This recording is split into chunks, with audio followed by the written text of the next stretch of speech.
It's time for the 10-minute war. We bring in our good friend and rational Ohio State fan, Mark Rogers. And Mark, this is going to be the most fun edition we have been permitted to do of this yet. Big Ten football officially has returned October the 24th. An 8+1 model announced today. 8 games in the conference. It looks like it's going to be 6 divisional games, 2 crossovers. It sounds as if they're just going to drop 2 of the games they had in the 10-game schedule. So each team will lose 1 home and 1 away so that you have 4 home and 4 away. And then a unique idea for the final week where every team is going to play championship weekend based on where you're at on the standings. So the top 2 teams in each division will play for the conference championship, but then number 2 in each division will play, number 3 in each division, and so on. That is a clever way to get another week of TV revenue and make up an entire month of market share that you've lost, and instead try to get it all back by saying, hey, we're going to play all of our teams the week of the season that matters the most when we're making the final determinations of who's going to make the college football playoff. So there's a lot of specific things to get into here, but just your big picture thoughts first and foremost.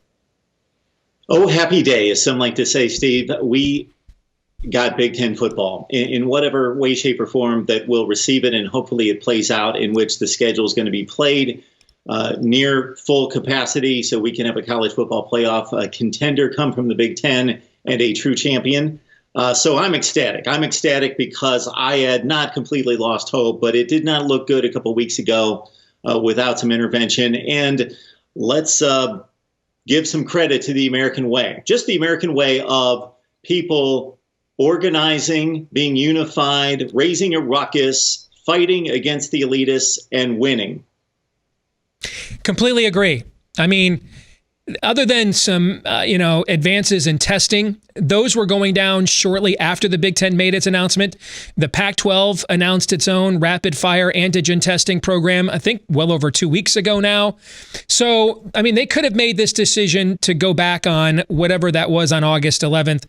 They could have made it 4 weeks ago, 3 weeks ago, 2 weeks ago, last week. They made it today, I believe, ultimately because this is about 25% about advances in testing.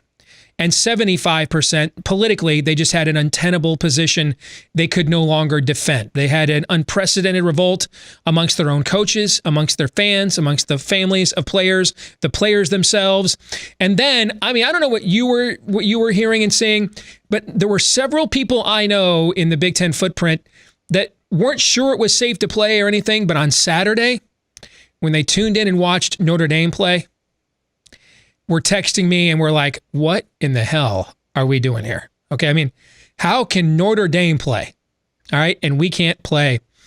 And I think, if Trevor Lawrence saved the entire season in August with hashtag let them play, I wonder if Notre Dame should get, and I'm a to hell with Notre Dame Bo guy, okay? But, given their status, their reputation, the fact they're right here in the heart of our footprint, the fact that they were willing to go forward and lay it on the line with that reputation and play, I really believe had a huge say in the fact we're going to have college football at all this fall, let alone in the Big Ten.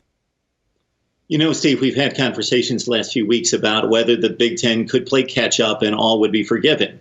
And that still remains to be seen from my vantage point, because the result is going to determine whether all can be forgiven.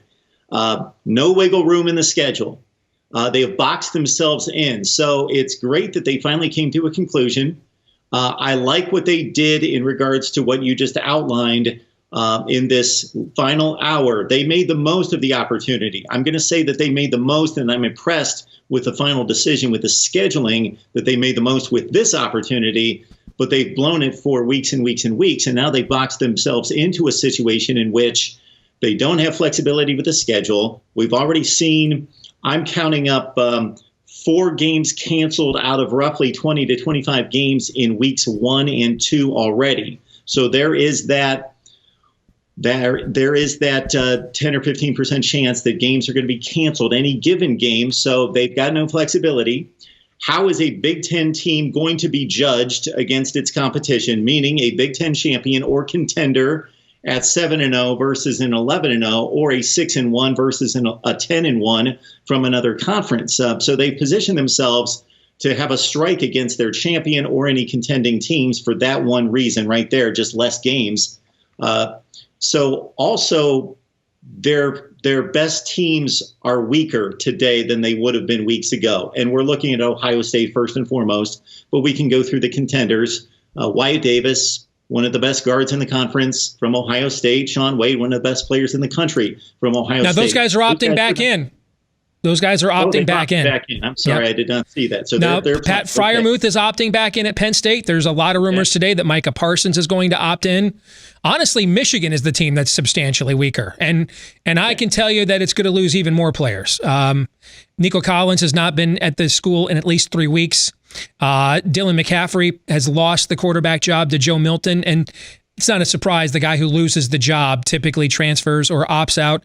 I think he will opt out. So I think of those contenders, Michigan's right now only lined up to be the one that is going to be substantially weaker unless they can talk Nico Collins into returning. But I don't know if his status, if he signed with an agent or not. I don't know. Okay, so from that standpoint, most of the contenders will be back in play at full strength, other than your maize and blue, apparently. So, but just in terms of the way they box themselves into less games, how is the College Football Playoff Selection Committee going to view a Big Ten champion or a contending team from the Big Ten with less games played? So it's a strike against them. It's a disadvantage. When you look at the kind of testing they're doing, and I know why there's concern about the tight windows here. And if you look at their testing standards, anything above 5%, and that's for an 85-person scholarship roster, that would be anything over 5 tests requires an automatic 1-week shutdown. I know that seems probably unattainable, but if you look at a lot of the stats that Big Ten teams have been sending for the last few months, they've almost all been under 5% positive tests anyway. But keep this in mind with the kind of testing they're using. See, the reason we've seen about, I think it's 14% the number of college football games so far that have been either canceled or rescheduled. It's not because of positive tests. It's because of the contact tracing from a couple of positive tests. Like Arkansas State did not have 20 guys test positive for COVID. Memphis didn't have 25 guys test positive for COVID. You have a few guys test positive. Well, then you've got to do the contact tracing. Everybody they came into contact with, we had to quarantine them all. Well, with this kind of rapid fire daily testing, a lot of that contact tracing is going to go away, Mark. It's going to be much more in line with what the NFL has. You're going to know before everybody steps every day on the practice field who's positive and who's not, and you're going to know this every single day. Doesn't mean we won't have any cancellations or any outbreaks or things of that nature, but given the performance we've seen in our league already, I'd be very surprised if we had, given that kind of testing and the resources our league has, I'd be shocked if we had some of these stories. And notice that a lot of them are group of 5 teams that don't have the kinds of resources to pay for this kind of testing. Well, Steve, what about Tennessee? They shut their practice down for a week. That was, again, over the contact tracing. They only had a few positives, but when they went back and traced who these players had been in contact with, it was like 30 of their teammates. So they had to stop practice. So a lot of that contact tracing where you're seeing the mass sit-outs, like Georgia Southern had the 33 guys sit out, that's not positive tests. That's contact tracing. This kind of testing is designed to hopefully avoid those scenarios. But the programs have got to take care of their own business, Mark. You know, they talked a good game for a month. Look at our testing numbers. We can do this. And you saw the presidents today basically said, okay, we're going to put your money where your mouth is. You got to keep those same low scores going or we're going to shut you down.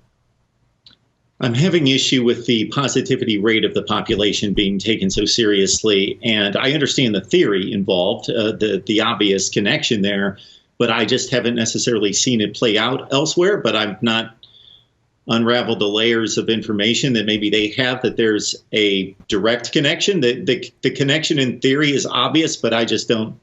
I would like to know more about that. Well, they're sitting on college campuses right now where there's scores of positive tests and like 0 hospitalizations at almost every single one of these schools. So that kind of lends itself to what you were just talking about. But what does this mean for the league itself going forward? Well, I think everything's fine but they have 0 margin for error or little margin for error, and that's the difficult part of waiting so long through this entire process. I don't know what damage has been done in regards to relationships and credibility. That we'll have to see that play out and kind of make our judgment and evaluation on the way things are going to play out down the road. In terms of that, I just find it ludicrous to look back at the decision made just days after the announcement of the schedule and some of those ironclad statements by Kevin Warren in regards to, this will not be revisited, and that there was truly a unanimous vote. Of course, they wanted to put that in front of the public, and I get it, and I understand it. I can't imagine that there was. It's hard for me to believe. I won't say that I'm not. I'm fully disbelieving that there was a unanimous vote, but for it to be turned from 11-3 to 14-0. On the flip side, maybe the testing procedures were that convincing to the presidents that it did flip it around to that degree. But I got to think that once the presidents who knew that they were on the short end of the stick knew that there was a push to say we need to be able to report a unanimous vote. Here's the bottom line. We're going to have the entire offseason to go back and do more skullduggery on what happened to get us to this point in the first place. If you look at how professional today's announcement and press conference was, that is such stark contrast to what we saw in early August, which only makes what we saw in August even look more hacktastic, because we now we know they're a lot better than what they showed us in August, and we need to go back and get answers to that. But for now, here's what's important more than anything else. Big Ten football is back. The season is about 37 days away here in Big Ten country. And for now, let's just enjoy the games. We'll have the entire offseason to go back and retrace our steps on how we got down this rabbit trail in the first place. Mark, it's always good to see you, man. Thanks for joining us. Yes, a historic day for the Big Ten, and fortunately on the positive side. Finally. Yes, been making the wrong kind of history lately. Good to see you, brother. Take care.